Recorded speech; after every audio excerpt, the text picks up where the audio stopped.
한 주간도 평안하셨습니까?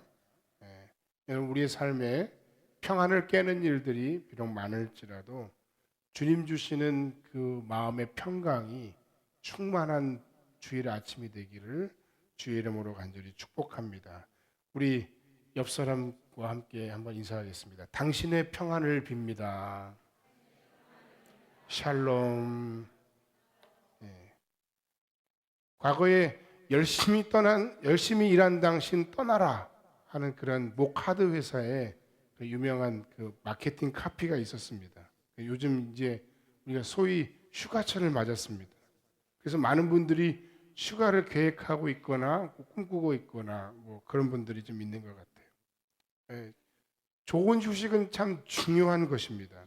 그러나 여러분, 이 휴가철을 맞아서 우리가 한번 생각해 볼 게 있습니다. 그게 뭐냐면 사람들이 다 똑같이 쉬는 방식으로 똑같은 사람들이 많이 몰리는 장소에 가서 맛집이라고 하는데 똑같이 사람들이 줄 서서 다 그것을 먹고 즐기고 그리고 오는 것이 과연 좋은 휴가인가? 더 좋은 휴가는 없을까? 그리고 여러분들에게 만약에 좋은 휴식의 시간이 주어졌다면 그 시간에 우리가 이제까지 살아온 우리의 시간들을 한번 돌아보고 생각해보고 점검할 그런 필요도 또한 있다라고 생각합니다. 만약에 여러분들이 여러분의 기나긴 인생 또는 여러분들의 반년간의 그런 삶을 돌아보면서 그 시간들이 뭔가 분명하지 않은 삶의 목적과 의미 없음이 생각났다면 다시 한번 우리가 가져야 할, 추구해야 할 새로운 삶의 목적과 방법들을 고민해 보시기 바랍니다. 만약 여러분의 삶이 분명했고 의미 있는 일이었지만 뭔가 여러분 환경적인 혹은 여러분의 현재의 삶에 힘의 부대낌으로 인해서 어려운 상황을 겪고 있다면 다시 한번 하나님 주시는 은혜를 힘입어서 여러분의 삶의 방식을 때로는 바꾸고 그리고 새롭게 하고 도전하는 용기를 회복하는 시간들이 되길 바랍니다. 만약에 여러분의 그동안의 삶이 분명한 목표가 있는 삶이었고 하나님의 자녀로서 헌신된 삶이었고 그래서 조금만 더 열심히 노력하면 분명 내게 어떤 아름다운 열매가 맺힐 것이다 라는 그런 확신이 있는 삶을 살아왔다면 여러분 그 모든 여러분의 삶에 대해서 스스로에게 칭찬해 주시고 또 하나님께 영광을 돌리며 감사하면서 하나님 채워주시는 풍성한 은혜를 힘입어 그 모든 일들을 잘 마무리하거나 더 새로운 목표를 발전시키는 복된 여러분의 휴가철이 되시기를 주님의 이름으로 간절히 부탁합니다. 예수님께서도 마태복음 13장 44절로 46절을 통해서 우리의 인생이 삶의 분명한 목표를 발견하고 그 발견된 목표를 위해서 헌신하는 것의 중요성에 대해서 말씀하고 있습니다. 소위 밭에 감추인 보화 그리고 값진 진주를 발견한 진주 장사에 관한 비유인데요. 하나님 나라는 이와 같으니라고 이야기하면서 시작되는 이 이야기는 이런 내용입니다. 어떤 사람이 보화를 발견했어요. 근데 이 보화를 발견하는 방식도 두 가지예요. 굉장히 희귀한 방식이긴 한데 자기가 만난 그것을 딱 바라보는 순간 보화네? 라고 그것을 보화로 아는 사람이 있는가 하면 평상시에 그냥 굴러다니는 돌덩이인 줄 알고 그냥 맨날 만나는 사람들인 줄 알고 그게 별로 귀한지는 몰랐다가 어느 순간인가 보니까 그것의 의미를 다시 생각하는 가운데 이것이 내 삶에 정말 소중한 것이라는 것을 발견하는 보화의 재발견도 있습니다.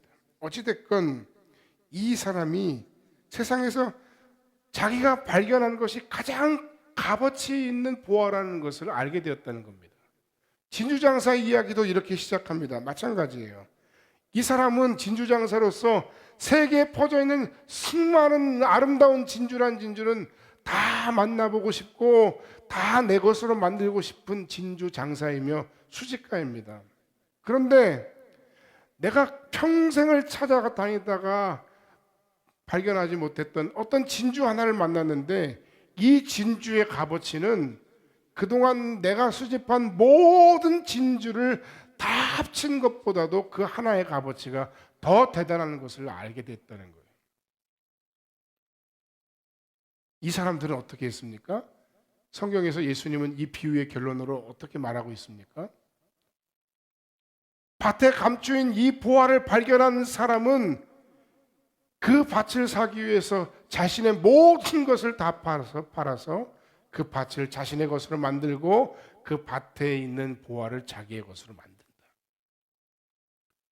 세상에서 가장 값진 진주 하나를 만난 이 사람 역시 자기가 가지고 있던 모든 재산을 정리하고 그동안 자기가 귀한 것으로 알았던 모든 진주들을 다 정리해서 그 값진 진주 하나를 얻었다. 여러분, 여기서 예수님이 말씀하신 이 보화, 진주는 무엇일까요? 하나님 나라라고 물론 예수님이 직접적으로 말씀하셨어요. 천국일 수도 있고요, 복음일 수도 있고요, 복음을 통해 우리가 만나게 되는 어떤 사람일 수도 있고요, 복음의 은혜 안에서 우리가 함께 모인 이 공동체일 수도 있습니다. 그 밖에 다른 것일 수도 있겠죠. 오늘 본문의 바울 사도도 바로 이런 예수님의 가르침을 그대로 순종하고 실천한 예수님의 제자였습니다. 그는 예수 그리스도의 십자가와 복음의 부활의 그 복음을 전하기 위해서 자신이 만난 그 예수님 때문에 모든 것을 다 포기한 사람이었어요. 예수님을 만나고 예수님께서 말씀하신 그 복음을 알게 된 이후로 그는 많은 포기를 권리했습니다. 많은 권리들을 포기했습니다. 그가 복음을 위해 포기한 권리들은 여러 가지입니다. 우리가 고린도전서를 통해 보면서 모든 장과 모든 절을 다 살펴보진 않았지만 이 고린도전서에 보면 바울 사도가 그동안 포기한 것들에 대한 이야기가 나오죠. 어떤 걸 포기했느냐 하면 그가 포기한 것은 여러 가지가 있습니다. 먼저 그는 사례를 포기했습니다. 그는 사례를 받지 않았습니다. 교회 공동체가 사역자에게 사례를 주는 것은 그가 사역에 전념하도록 하기 위함입니다. 바울 사도 역시 그렇게 받는 것이 마땅하지만 그러나 자신이 그것을 요구할 수 있는 권리가 있음에도 불구하고 그것을 포기한다고 말하고 있습니다. 왜 그랬습니까? 물론 그가 세운 교회 공동체의 형편이 아직 되지 않아서일 수도 있습니다. 그 경제적인 안정을 위한 것이었다면 그는 순회하면서 복음을 전하지 않았겠죠. 하지만 그가 사례를 받지 않은 진짜 이유가 있습니다. 더 분명한 이유가 있습니다. 그것은 무엇 때문인가 하면 그 당시에 고린도 지역에 수많은 웅변가와 철학자들이 있었는데 이 사람들은 화려한 언변으로 사람들의 마음을 얻어가면서 자신의 생계를 유지하고 연명했습니다. 아직 그리스도 복음 초기였기에 그는 이 복음을 전하는 자신이 그들과 똑같은 사람으로, 그래서 하나님의 은혜의 복음을 전하고 나서 사례를 받는 것이 어쩌면 그 고린도 지역에 있는 사람들에게 웅변가나 화려한 언변의 철학가와 똑같은 모습으로 비춰질 것을 두려워했습니다. 복음이 그들의 화려한 언변과 철학으로 복음과 그 화려한 언변이 동일시되어서 똑같이 취급받는 것을 피하기 위해서 그는 복음을 위해서 그런 권리를 스스로 포기했다는 것입니다. 공동체가 어느 정도 성장한 이후에는 선교 사역을 위해서 그 교회들에게 후원해 줄 것을 요청도 했고, 또 옥중에 있을 때는 빌립보 교회가 복음을 위해 감옥에 갇힌 바울 사도를 위해서 물질로 도운 예도 있긴 합니다만 이 상황 가운데 정말 중요한 것은 바울의 마음입니다. 바울의 중심입니다. 왜 바울 사도가 마땅히 누려야 할 자기의 권리를 포기했느냐? 그것은 바로 복음 때문입니다. 복음을 위해서입니다. 결혼에 대한 것도 마찬가지예요. 마땅히 결혼하여 가정을 이루는 것이 권장할 만한 일이지만, 그러나 특별한 이유가 있다면 복음을 위해서 독신으로 살아갈 수 있다라고 이야기했고, 실제로 자신은 복음을 위하여 결혼하지 않았습니다. 그리고 지난주에 이미 말씀을 나눈 대로 음식에 대한 권리도 마찬가지입니다. 시장에서 나온 모든 음식들이 이방 신전에서 드려졌던 제물이었음에도 불구하고, 그러나 이 모든 것들에 대해서 자신은 자유하다, 그리스도 예수는 만왕의 왕이시다 하는 지식이 그에게 있었지만, 그러나 이런 자신의 자유함으로 인해서 믿음이 연약한 자들이 상처받는 것을 두려워하여 자신은 그 자유함을 스스로 절제하고 포기한다고 말하고 있습니다. 여러분, 여기 이 바울 사도가 포기한 이 세 가지 권리에 분명한 목표가 있습니다. 한 가지 방향과 분명한 가치가 있습니다. 그것은 바로 복음을 위하여입니다. 그 복음을 들을 영혼을 위하여입니다. 단 한 영혼이라도 내가 더 그리스도께로 인도할 수 있다면, 그렇다면 그것을 위해서 나는 나의 이 권리를 포기하겠다.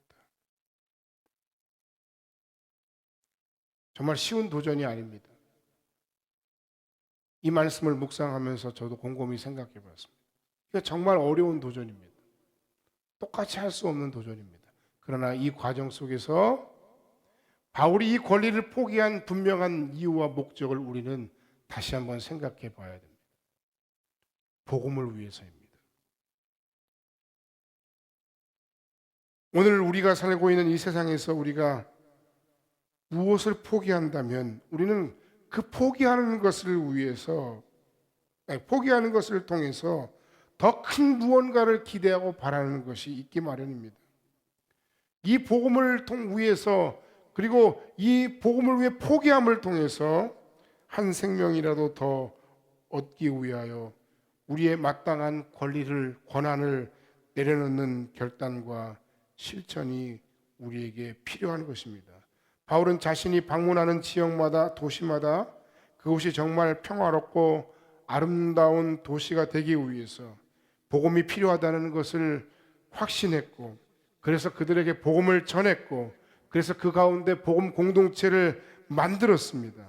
이를 위해 그는 진실로 간절히 소원했고 열망했으며 최선을 다해 노력했습니다. 그래서 이 일을 위해서는 자신이 가져온 그동안의 모든 삶의 이력과 모든 경험과 모든 자랑을 이제는 다 배설물로 여길 수 있다라고까지 심지어 그는 고백하고 있는 겁니다. 오늘 본문 말씀에 보면 그래서 그는 복음을 위하여 스스로 종과 같이 되었다, 이렇게 표현했습니다. 전하는 복음은 달라지지 않았지만 바울은 율법을 모르는 사람들에게는 율법 없는 자처럼 다가갔고, 율법 아래에 있는 사람들에게는 율법 아래에 있는 사람처럼 다가갔고, 연약한 자에게는 연약한 모습으로 다가갔습니다.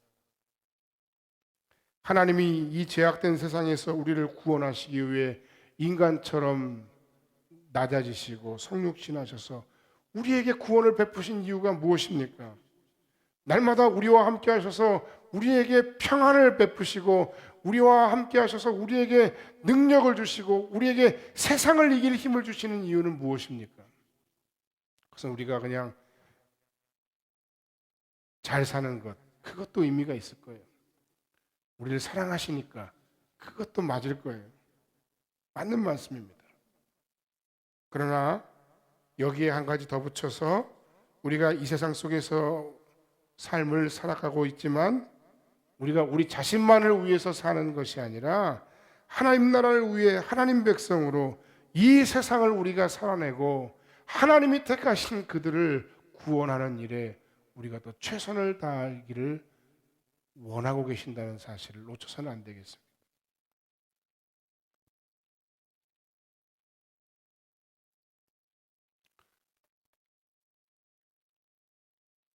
두 번째로 하나님은 알아주시고 갚아주시는 분입니다. 그는 그리스도 안에 있는 구원의 복된 소식이 세계 많은 사람들에게 선포되기를 원했고, 그들이 믿음으로 그리스도를 주라 고백하는 것을 기뻐했고, 하나님 나라가 이 땅에서 온전히 임하기를 간절히 원했던 사람입니다.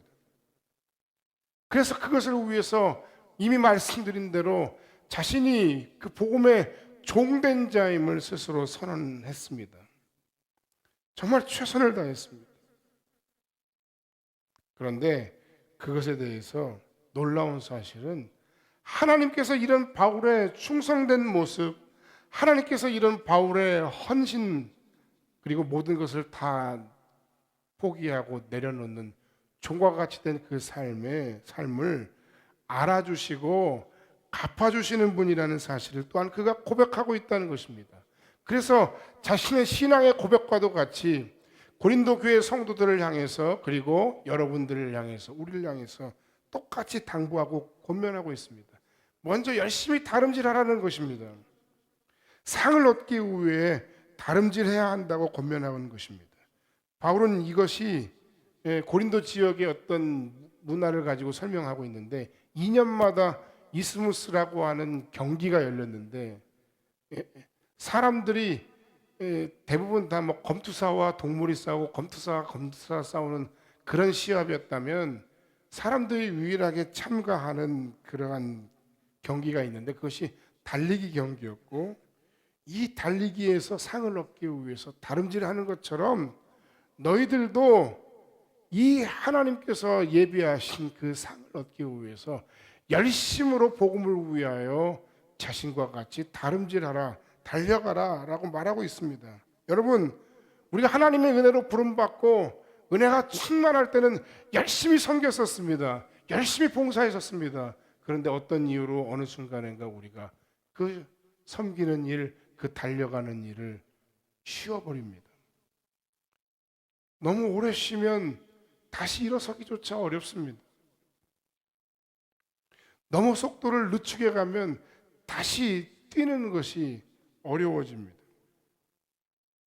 주님께서 우리에게 부탁하신 그 부탁의 말씀을 우리가 순종하기 위해서 우리가 달려가야 할 터인데, 그 달려가는 모든 과정에 너무 오래 쉬지 말고 다시 달려갈 수 있는 여러분들이 되길 바랍니다. 그리고 절제하라는 것입니다. 이 상을 얻기 위한 조건은 바로 절제라고 말하고 있어요. 9장 25절 우리가 읽지 않았지만, 이기기를 다투는 자마다 모든 일에 절제하나니 그들은 썩을 승리자의 관을 얻고자 하되 우리는 썩지 아니할 것을 얻고자 하노라. 오늘 본문 속에서 언급된 절제는 상을 얻기 위해서는 반드시 필요한 것입니다.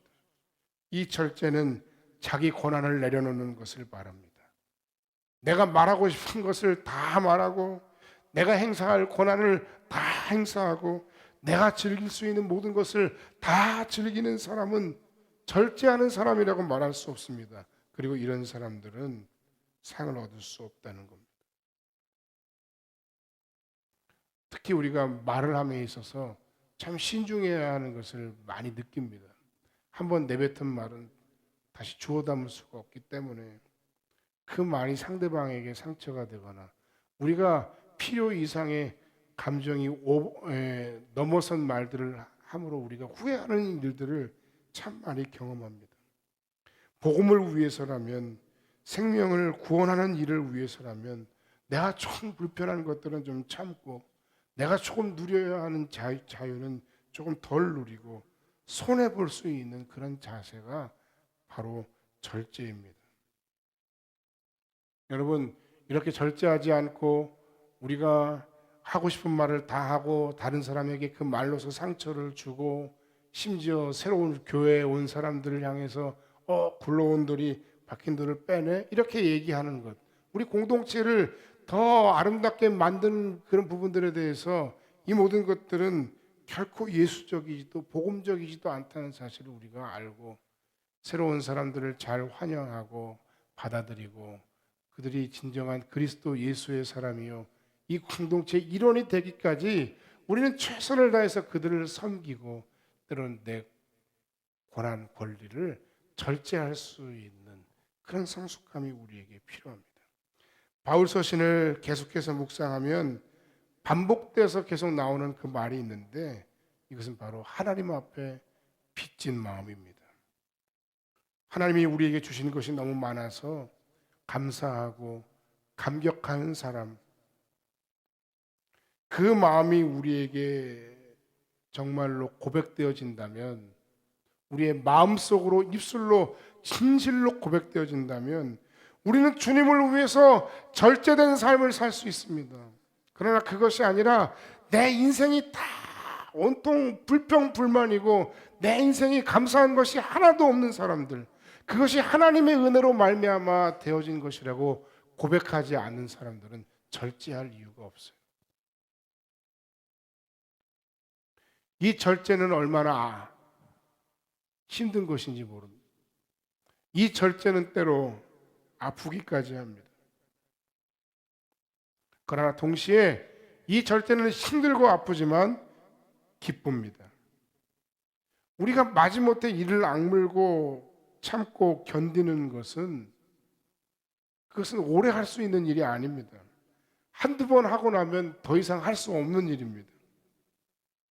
그러나 이 절제가 하나님의 은혜로 말미암은 것이고 교회 공동체를 위한 것이고 하나님을 사랑함으로 말미암은 것이라면, 그것을 기뻐하고 감사하는 것으로 말미암은 우리의 삶의 고백이라면 우리는 기쁨 가운데 이 절제를 이루어낼 수 있을 것입니다. 그래서 결국 이 달려감과 절제를 통해 우리가 면류관을 얻게 되는데, 이 면류관은 썩지 아니할 면류관입니다. 오늘 본문에 보면 시합이 마치면 우승자 한 명에게 관을 주는데, 본문에서 언급된 이 관은 화관입니다. 스테파노스라는 화관입니다.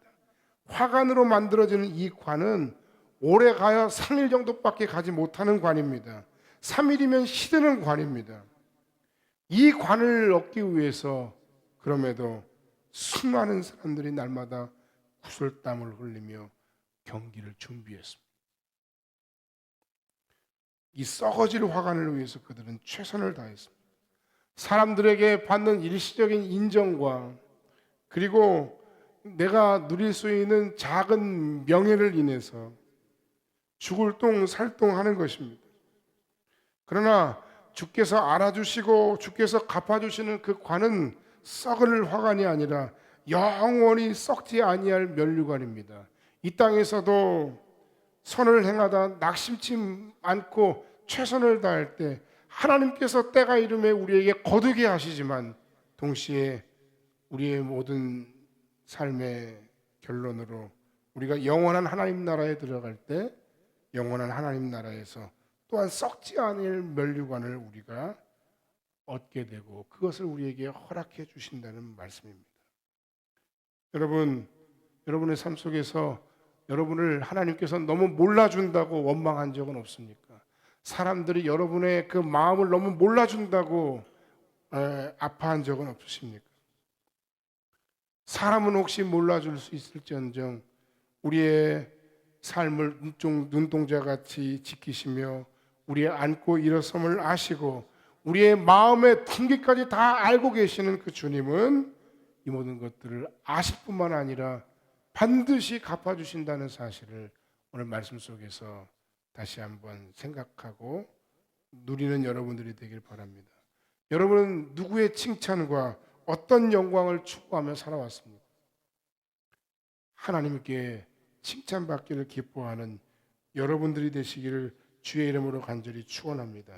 하나님 나라와 복음, 그리고 그 복음의 대상인 그 여러분이 만나게 될 누군가를 날마다 생각하는 여러분들이 되길 바랍니다. 결론의 말씀을 드리고 말씀을 마칩니다. 복음은 눈높이를 맞추는 것에서부터 시작됩니다. 눈높이를 맞춘다는 것은 키가 더 큰 사람이 키가 작은 사람에게 눈을 맞추는 것을 의미합니다. 그것을 위해서 때로는 허리도 구부려야 하는 것을 의미합니다. 눈높이가 맞아야 대화가 되는 것입니다. 그 눈높이를 맞춰야 할 대상이 때로는 우리의 가족일 수 있고 우리의 지체일 수 있고 그리고 때로는 내가 복음을 전해야 할 복음의 대상자일 수 있고 이 지역 사회일 수 있습니다. 그들에게 복음을 전하기 위해서는 우리의 관점에서 우리의 것을 다 쏟아내면서 이것도 몰라, 이것도 못 따라해, 이것도 깨닫지 못해 라고 말하는 것이 아니라 거꾸로 그들의 입장, 그들의 관점, 그들의 생각에 맞춰서 때로는 그들에게 눈높이를 낮추어 설명할 수 있는 것, 그것이 예수님이 우리에게 하신 선교의 방식이고 그것이 오늘날 이 시대 교회를 향해서 세상을 향해 복음을 전할 때 이렇게 하라 부탁하시는 주님의 부탁이라는 사실입니다. 우리 성음교회 공동체가 세상을 향해 눈높이를 맞추고 복음을 말할 수 있는 공동체가 되기를 원합니다. 그리고 그것을 위해서 필요하다면 우리의 권한, 우리의 권리까지도 내려놓을 수 있는 용기를 가진 공동체가 되길 바랍니다. 뿐만 아니라 우리가 주의 놀라운 은혜 가운데 사명자로 부름을 받았으니 마치 경주에 임한 선수가 온 힘을 다해서 상받기를 위해 전심전력으로 질주하듯이 우리도 역시 최선을 다해 우리가 감당해야 할 우리의 일들을 열심으로 때로는 절제하며 때로는 최선을 다해 다름질함으로 잘 감당해낼 수 있는 그런 복된 성음교회 공동체가 되기를 주님의 이름으로 간절히 축원합니다. 이제 공사가 한 1, 2개월 안에 그리고 특별히 이 한 달이 굉장히 결정적인 한 달이 될 것 같습니다. 여러분들이 참 오래 기다리셨고 많이 참으셨는데 이 한 달 동안 많은 것들이 바뀌고 변화되고 많은 것들이 마무리될 겁니다. 여러분 같은 마음으로 함께 기도해 주시고 이 공사가 그냥 공사로만 끝나는 것이 아니라 정말 이 지역사회 어떤 복음의 메시지로 어떤 선교적 메시지로 그들에게 선포되고 다가갈 수 있는 귀한 복음의 도구가 될 것인가에 대해서 같이 고민하고 같이 기대하고 그리고 그 복음의 선포를 위해서 우리 공동체가 포기해야 될 것이 무엇인지 우리가 열심히 달려가야 할 분명한 복음의 목표가 무엇인지를 다시 한번 생각하는 그런 복된 한 달이 되기를 주님의 이름으로 간절히 부탁을 드립니다. 다 같이 기도하겠습니다.